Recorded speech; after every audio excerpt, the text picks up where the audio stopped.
guys have a shtick, and if it sounds like I'm being unusually sarcastic, I'm not. Right now they're just dressed ordinarily and playing kind of funky music. There's a third one over here on the cell phone. I think the music will stay the same. My guess is they may be almost lip-syncing it equivalent. But the reason it sounds like I'm being sarcastic is I saw them fully dressed in American Indian garb in Amboise a week or so ago, doing Native American sounding music. And then they sell the tapes. I'm not knocking it, whatever it takes to make a dollar. It actually appears that the guy with the pan flute is truly playing it. I think he is, because either that or he's really choreographing well. And it may be that they've just created all of this music, and that's a good thing, and I wish them the best of luck.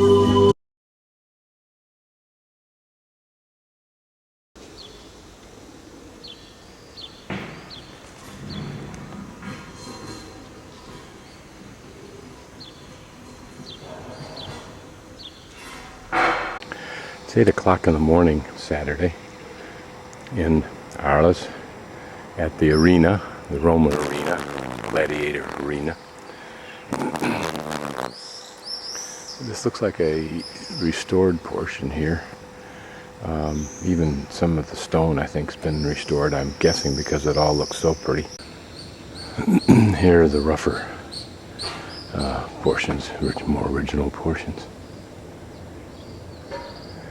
But even as we look at these, you can see evidence of historical other uses or additional uses or affectations or whatever.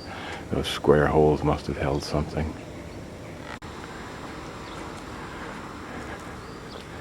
Even now you have to subtract out the bleachers because this is used for bullfights and other kinds of things.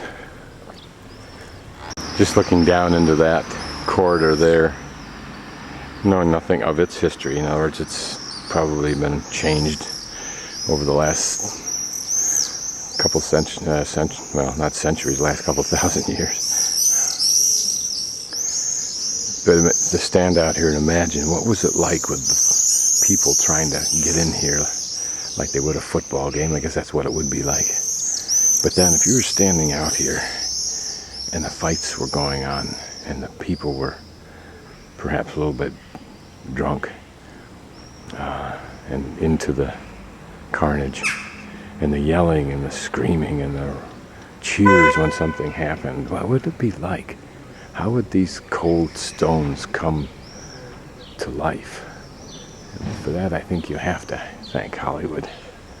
Gladiator just seemed so real. I'm reading a book now where it's a science fiction book, First Men, Last Men, in which, and then Star Maker is the second part of the book that I'm reading now, where the man, magic, through no volition of his own, and without any apparent technology, catapults himself as a disembodied entity, intellectual entity, through space and contacts another life form, and he's able to communicate telepathically with that life form. What would it be like if we could telepathically time travel and insert ourselves, or into the mind, if you will, as a listener and maybe a communicant, with a peanut vendor or the equivalent, and a spectator and a gladiator, and find out what they were thinking about before the day began for them and as it progressed for them. What an incredible experience. But then that's what writers do, and screen writers do, and the whole film industry does. Imagine when those ancient ceilings, those stones, were clean. This was brilliantly white and all fresh. Gladiators would never have seen this, I don't think, this scene. It is interesting about the rudeness towards tourists. In the larger cities, like even here, it's present. That man there is delivering some lettuce, obviously a local man. Only he and I are together, and I say bonjour. He absolutely ignores me, as did a couple other people. The waiter last night was rude to me and rude to the little girl next to me, who had not only studied French 10 years ago, but then had the responsibility, which I didn't, to take a 6-month tutor course before she came here to speak French. She rambled on with regard to a menu, and he pretended he didn't understand her French. He did the same thing to me. I made it with my personality fairly evident that I had no regard for him, but it was an insult.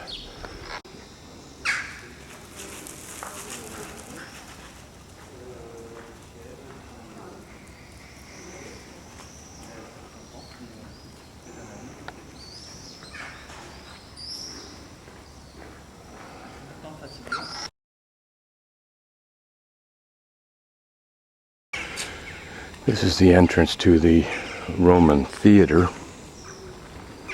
my church that I see out of my window in the background.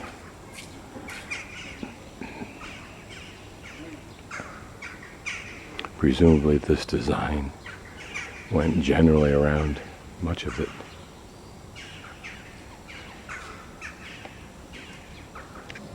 This is used, as is the arena, of course, on a continuing basis by the population, both for tourism, for its own events.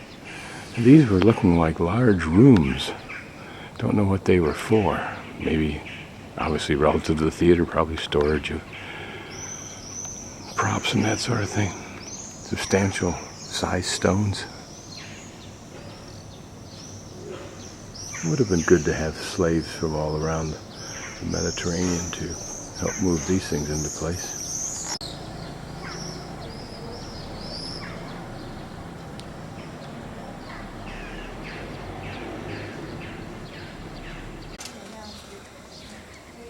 Looks like multiple entrances.